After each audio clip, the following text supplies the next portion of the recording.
ములుగు జిల్లాలో దొంగలు రెచ్చిపోయారు. పట్టపగలు తాళం వేసి ఉన్న ఇళ్లను టార్గెట్ చేసుకుని చోరీలకు పాల్పడుతున్నారు. వెంకటాపురంలో తాళం వేసి ఉన్న ఇంట్లో దొంగలు చోరీ చేశారు. 18 గ్రాముల బంగారం, కేజీ వెండి ఆభరణాలు, 16,000 రూపాయల నగదు దొంగలు ఎత్తుకెళ్లారు. బాధితుడు ఫిర్యాదు మేరకు పోలీసులు కేసు నమోదు చేసి దర్యాప్తు చేపట్టారు. 5 గంటలకి మేము కొత్తగూడెం వెళ్దామని బయలుదేరాం. కొత్తగూడెంలో చిన్న ఫంక్షన్ ఉంటే చూసుకున్నాం టాటా కంపెనీలో.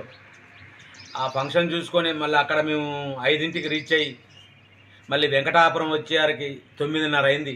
ఇంటికి రాగానే తాళం తీద్దామని పోతే తలుపులన్నీ ఓపెన్ చేసి ఉన్నాయి.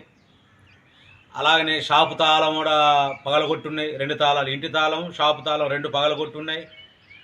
ఇదేంటన్నా ఇట్లా అయిందని చూసేవారికి షాపులో ఒక 10 సిగరెట్ పెట్టెలు, ఒక స్పీకరు, అమెజాన్ బ్లూటూత్ స్పీకర్ ఒకటి, తర్వాత ఒక కూల్ డ్రింక్స్ బాటిలు, ఒక 2,000 రూపాయలు చిల్లర పైసలు షాపులో పోయి ఇంట్లోకి వచ్చేసి వెండి వస్తువులు, దీపారాయణ వస్తువులు ఒక 10 ఐటమ్స్, కేజీ 300 గ్రాములు దాకా ఉంటాయి. తర్వాత మా మిస్సెస్ వాళ్ళు పొదుపు చేసుకున్న డబ్బులు ఓ 16,000 దాకా క్యాష్ నోట్లు అవి. అలాగే బంగారపు వస్తువులు ఒక 18 గ్రాములు, మాటీలు, కమ్మలు, పుస్తె, దిద్దులు